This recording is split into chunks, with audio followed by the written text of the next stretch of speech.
if you step back and say, all right, well, jobs are going to be the large issue here, and where are the drags? What are the things that are going to keep us from focusing on jobs? What are the things that are going to really provide challenges to making sure that we continue to succeed and making sure our kids get jobs, that our businesses, that we support the entrepreneurs? I think healthcare is the single largest. If you listen to that hum in the distance, sometimes you think that's the ventilation system, but really that sucking noise is the drain on our economy from the healthcare system.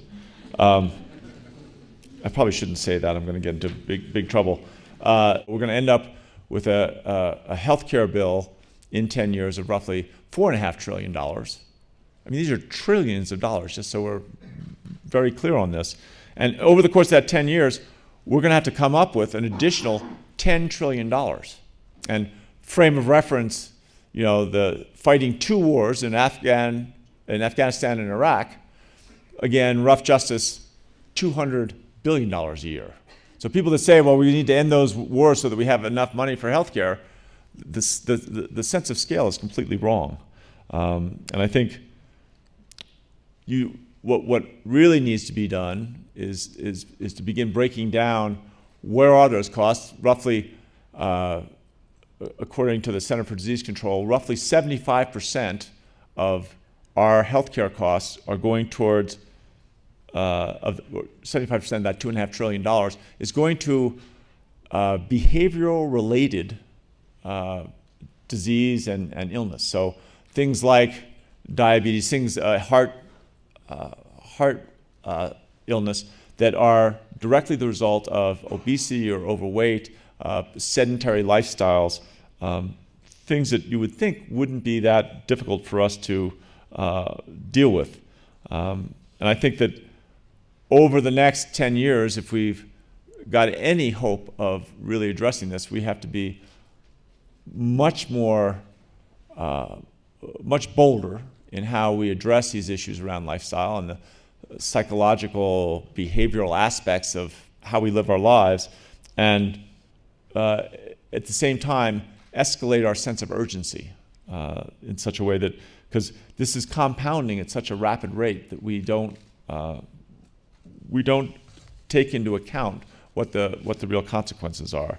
In Colorado alone, we look at obesity and illnesses directly related to being overweight as rough justice costs of $1.6 billion per year. You run a risk if you're in elected office of saying, well, we need to all do this and pull together and take care of ourselves.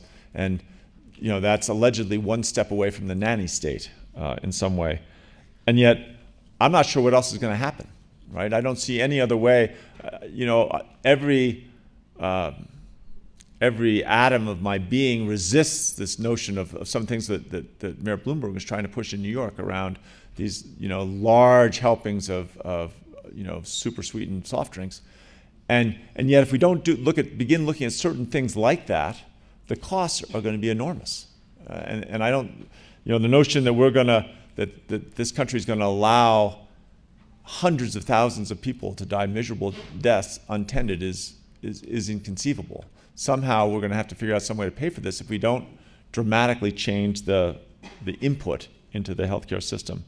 Those countries with the best healthcare systems are also the ones that have a more integrated approach to people's pursuit of happiness, and that includes well-being. You're not going to, if you're overweight, you're never going to be as happy as someone who's in shape. And that's speaking as someone who's a very skinny person who's developed a pot belly over the last 3 or 4 years. And everyone, the hardest thing is why this is such a big challenge is how much fun is it to sit on a treadmill walking or riding a bike in a room because you've got too much work to do. I don't know about you guys. Maybe you guys find that engaging. I think even jogging through a park is like going to see the dentist for me. I find it incredibly boring, and yet I understand how important it is, and I think that we've got to get that awareness into everybody, or else.